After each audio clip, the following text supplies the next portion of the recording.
برعاية كل من مؤتمر ستار وتجمع نساء زنوبيا، وضمن سلسلة الفعاليات التي تقام في إطار حملة الحرية الجسدية للقائد عبد الله أوجلان، وتحت شعار بفلسفة المرأة، الحياة، الحرية، سنضمن الحرية الجسدية للقائد عبد الله أوجلان. عقد في مدينة الرقة وبتاريخ 10/2/2024 كونفرنس موسع وضم ما يقارب 250 شخصية من كافة المنظمات والأحزاب السياسية والمؤسسات المدنية والحركات والتنظيمات النسائية والشبابية، وشخصيات معنية بشؤون وحقوق الإنسان وناشطات حقوقية داخل وخارج سوريا، وعضوات المبادرة السورية لحرية القائد عبد الله أوجلان. كما شاركت نساء من دول مختلفة عبر الزوم يعبرن فيها عن المؤامرة الدولية بحق القائد عبد الله أوجلان. بدأ أعمال الكونفرنس بإلقاء كلمة ترحيبية وقراءة توجيهات القائد حول المؤامرة الدولية والوضع السياسي الراهن وتداعياته في المنطقة، وعلى أهمية أطروحة مشروع الكونفدرالية الديمقراطية كنموذج الحل والخروج من الأزمات الراهنة. وتناول الكونفرنس 3 محاور رئيسية: المحور الأول عن المؤامرة الدولية وتداعياتها على المنطقة، ومن ثم التطرق إلى الأنشطة الدبلوماسية التي قامت بها المبادرة السورية للحرية الجسدية للقائد عبد الله أوجلان. والمحور الثاني عن الانتهاكات الدولية بحق القائد عبد الله أوجلان، وخاصة من الجانب القانوني والجانب الصحي. أما المحور الثالث عن فعاليات مؤتمر ستار وتجمع نساء زنوبيا ضمن سلسلة أعمال حملة الحرية الجسدية للقائد عبد الله أوجلان.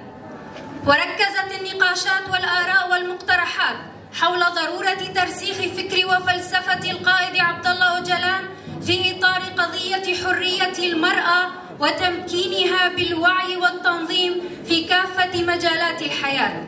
كما أكد الحضور بأن هذا الكونفرنس سيكون استمرارا للنضال من أجل الحرية الجسدية للقائد عبد الله أوجلان.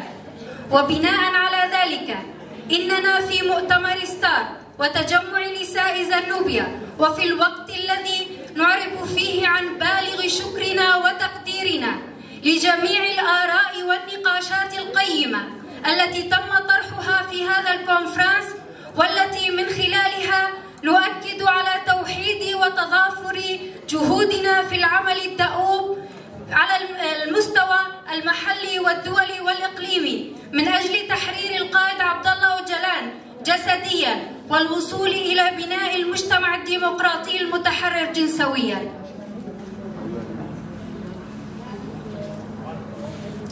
وعلى هذا الأساس تم الوصول إلى جملة من التوصيات والتي تعتبر من أهم النقاط التي تم التأكيد عليها من خلال جلسات الكونفرنس: انتهاج فلسفة القائد عبد الله أوجلان لمواجهة الأنظمة القوموية والدينوية والجنسوية بالتنظيم والتدريب، دعم كافة المبادرات الدولية وخاصة المبادرة السورية للحرية الجسدية للقائد عبد الله أوجلان، رفع وتيرة النضال وتوسيع مساحة المقاومة للمطالبة بالحرية الجسدية للقائد عبد الله أوجلان، تكثيف الجهود والمطالبة الجماهيرية بجميع السبل لكشف عن الوضع الصحي للقائد عبد الله أوجلان وإطلاق سراحه على المؤسسات والمنظمات المعنية بحقوق الإنسان، وإلزام تركيا القيام بواجباتها القانونية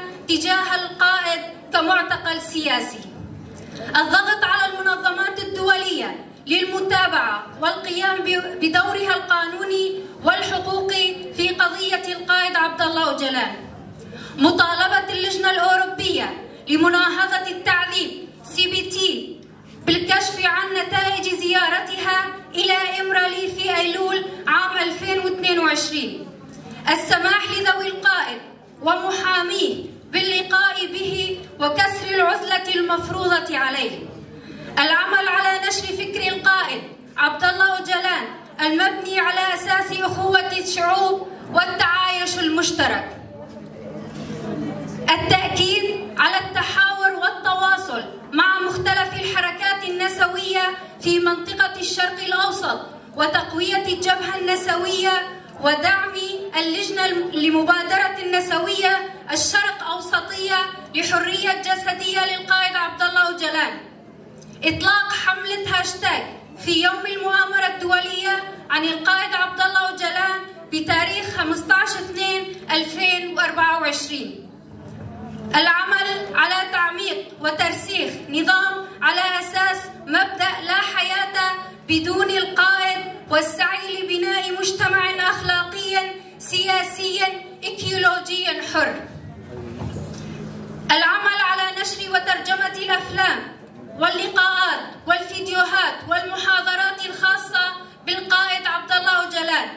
العمل على عقد ملتقيات وندوات وورشات عمل فكرية واجتماعية وسياسية وثقافية لنشر فكر وفلسفة القائد عبد الله أوجلان. مؤتمر ستار وتجمع نساء زنوبيا 10/2/2024.